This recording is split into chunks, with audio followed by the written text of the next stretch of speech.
That said, if you guys want to contribute to any of our topics, have any questions, or just want to tell us what an amazing job you're doing, you can reach out to us at 6364252164. Now let's jump right into it. For today, we have a special topic. Of course, looking ahead to the new year. And of course, we need a really special guest, Mr. Bibin Mathew, who is also a musician. So could you please tell our viewers a little bit more about yourself? Hi, everyone. Viewers, my name is Bibin Mathew, and I'm wishing all of you all a happy and a blessed New Year 2025. I'm so grateful to FIBA for this little, just a session where we could just share topics and, just chat. So a little background. I was brought up in Bangalore, and I mean, I was into music since because my dad, he was a musician. He was into the Christian, the industry of the Malayalam industry, and so music was in the background of my house. So we all used to be in, we were brought up in churches, by the way, in church and in music, and so just to cut the whole story short, we I was a part of a band. It was a rock band. This is back in 2000s. So it was vocaling and was doing the keyboards and all that. And then we had a little extra shift. I was got into a metal, a rapcore metal band, which is also a gospel band. But with all of that, there was a lot. There was a couple of after a couple of years. We started to I started to produce some songs, written some songs, but that was not metal though. It was to do with contemporary worship songs. And then I've served in some in churches as the music pastor as well. And so off late, I'm working with a small organization. We just started something called as Rewired, and so it is to go and help churches with their music and with their media, with their sounds and all that. To just putting a collective of people where we can go and serve. So that's what recently has happened. But thank you for asking, Johan. Yeah, thank you so much, and it's indeed a pleasure to have you on the show. So, for this edition of the Reality Bang, we have a couple of questions about the new year, and of course, Mr. Bibin is here to help us answer these questions. So, my very first question is now, what's one small change you can make today that will help you grow by the end of the year? Because, of course, many people have these new year resolutions and all of that, so they have to stay committed towards it, right? Yeah. Um, that's a good question because, like you said, New Year is the time when we decide what we have to. Basically, on the 31st December, we decided, okay, this is what we have to chart out. This is what we're going to do. But I've been in that place where right the moment the year starts, you kind of tend to know that that decision is too hard, and then you kind of just you kind of tend to just okay let go and just procrastinate all the decisions. But I think one of the places where we can start from, I think, is just not a resolution to let's cut down on some carbs, or let's make a decision to run or to exercise or even to to go do some studies or all that. I think it should start. For me, I've decided. Let me start with the heart first. Heart, boleto. I think now whichever place, I mean, according to our situation now, for example, if I'm a little, a little, stout and a little fat, to be say, which I am, I'm trying to cut down on weight. I think we desperately, just recently we go through all the posts and we kind of figure out that everyone's reading. Okay, let's start. Come on, we have it right here. And we're like, okay, I saw the post and I'm going to take tip one, tip two, tip three. Okay. Turns out that after all the tips, we have these calls from our so dear friends. Machan, let's go out for dinner here. Let's go. And all the tips are just there. All the rest. So I think more than, I mean, it's good to plan, but I Hmm. think if it gets in the heart, I think, okay, now this is a desire that I kind of need to get this done. And regardless of the calls, regardless of all those distractions, I think once the heart says, let's go, I think you can restrict from all of that. And, I'm just saying in terms of weight loss, but otherwise also, even to do good, I think it's I think if you ask me a decision then for this year, I think let me just start with unity with people.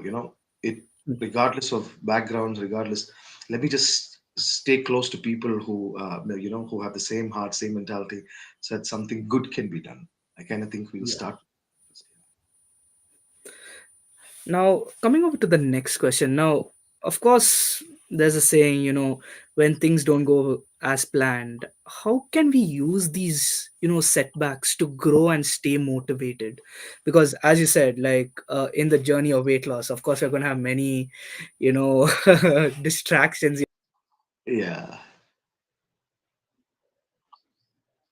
Like, may work off for like 25 days, remaining 5 days, we, call it as cheat days. And then the next month we are like, okay, 15 days workout and then 15-day cheat days, and it starts going downhill from there. So how do we actually stay motivated throughout the year and not lose hope in any of it? yeah. So I think one of experience that I had been through is we always surround ourselves with some I don't know if it's right in saying friends. I mean, birds of the same feather flock together kind of a thing. So we Yeah, surround ourselves with some guys who we love, who we appreciate. All of that is true, but sometimes it so happens that we are so it's bound by standing with them, even when some things, even their suggestions, or it just might be for our time being at that time. I think that was one of the places where I had an issue, because we tend to just rely on their saying, okay, hey, let's do it tomorrow, or just procrastinate it, or even but I think we should surround ourselves with people who can, sometimes they might feel little, they might speak hard on you, saying, hey, what do you say, okay, let's go out for chai at 12 in the night. I said, hey, it's okay, it's a good thing, okay, in the night we got. But what happens is, on the way to chai there are these small bakeries, there are these small outlets, and then so one small decision can actually make, and then it becomes a channel, and then finally, your point of the purpose, it kind of just lays low, but yet your friendship still remains though. But what I'm saying is, if we can change our surroundings, our atmosphere, with, okay, let's say, yeah, guys, I think we have to put this down, even if it has saying no sometimes, it's kind of okay, because I think there is a greater good in that. So, and that would, on the longer run, I think that will yeah, also make the other person more, yeah, he understands the plan. So, yeah. yeah. I mean, speaking about the whole chai thing, last night we went on a ride, and that's for the chai. We went all the way near the airport, just had some couple of coffees, and then came back again, had some coffee, and then we split from there. So Oh my that brought God. back the memory. Okay, moving on to the next question. Now, what are some simple ways to, surround yourself with people who help you grow this year? Because, of course, as you said earlier, you have to surround yourself with people who, motivate you, keep you, in check, keep you in line, make you want to, become even better. So, how do you go about doing that? Yeah, that's a good question, Johan, because now we all have very, like I said, we all need friends. I mean, end of the day, we can't say Yeah, like, okay, we all need guys, we, whatever it is. And let me also say, as much as we say, let keeping away from them, end of the day, it's not like, okay, I want to stand away from these people because I'm, no. But how, the question you asked was, how can we grow in that space where, we have such friends, we have this community. At the same time, you are making a choice to to get better, or to to grow in wisdom, and in yeah, knowledge, and however it is, yeah. So I think one way to do that is, like I said before, sometimes a no becomes a yes for the later thing, right? yeah, Sometimes a no right now might be a little painful, but it makes a lot of sense for someone who's also going in that same community, same, because if the birds of the same feather they are, we have yeah, sometimes the same, some same relations here and there, but one no sometimes can make the other person a little, oh, why was that, okay, how can you do that much, all that. But yet later on, when they see the change, they were like, hey guys, okay, there's something good. And it might take some time, but I think because of our companionhood, because of our, we love friends, we love to stay together, I think that will cause the others as well to come towards our perspective and say, okay, anyways, see, since I think I saw good in you, and I think I'd like to also step in. And because that comes out of a good heart. I mean, it comes out of a good motive. It's not like, okay, I want to stay away and keep away from such people. They are, we're not separating them as groups, but yet we are in the clan. But when some decision like this comes, I'm like, hey guys, I think I have to just step away from this. And then it becomes a culture. It becomes okay. I think one instance I remember when when we had this uh, Bangalore is always, back in the days, was always nightlife. We had to go, in the nights we can step out for the bike. But later on, when one of a friend of mine, he had a family, he got married, and then he so his wife was little persistent about, okay, he has to get back at home, and so we used to be like, hey, why, it's friendship. But then he told me one very big secret. He's like, uh, guys, once you get married, it's just not the marriage per se. It is a companionhood in them, like how I Mm. share my companionship with my friend, the same way. So that relationship I might not understand. So but he made a very thoughtful thing by saying, I need to give space to my wife as well. So I like friend companionhood, but yet this is important. And at the same time, when there was another time somewhere in the afternoons, where we used to just have some fellowship, he used to come, and he used to come with his wife as well. So that made me think. And then he's still a good friend of ours. So I think Mm. that now makes a sense, because now when we're getting into a marriage, or we're getting into something, a relationship like that, we understand how to give value, to that person or to that space, and as well, you know, give importance to your companions and your friends and all that. So I think Of over the course. course of time, yeah. Yeah. So moving on to the final question now. Of course, we know the Bible says God makes all things new.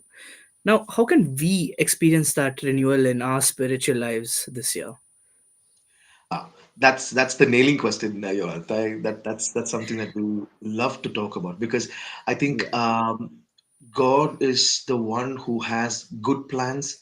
It's for our better future, and so when we make a decision, or when we have a plan for a better, for something good. I think it comes out of a good heart, and Yeah.